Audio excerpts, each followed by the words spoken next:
This past weekend, on Saturday at around noontime, an 18-year-old unarmed teenager named Michael Brown was fatally shot multiple times in Ferguson, Missouri, by a police officer. We do not know much yet about what exactly transpired. Police say there may have been some sort of physical altercation, perhaps a struggle over the officer's service weapon. But ultimately, 18-year-old Mike Brown was shot multiple times in the street, several dozen feet from the officer's patrol car in broad daylight. Witnesses say that young Mr. Brown's body lay in the street for hours after he was killed. There were multiple witnesses to the aftermath of the shooting. There reportedly were several people who saw the whole incident occur.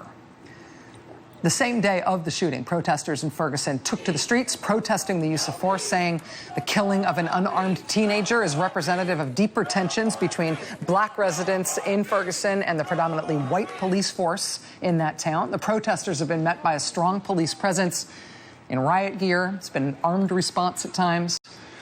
And while most of the protests have been peaceful, some protests have turned violent. There was looting, smashed car windows and shops.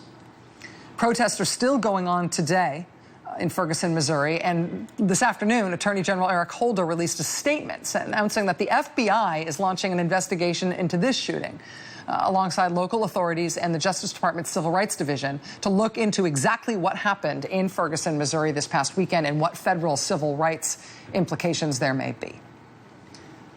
Over the past 2 decades since the Rodney King beating, the federal government has shown a pattern of getting more involved in investigations of this sort. They have taken a more active role.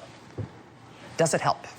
More than 20 years later, how much have things really changed since the 1990s? And what has the federal government done to try to address this problem in a systemic way? Does it work? Hold that thought.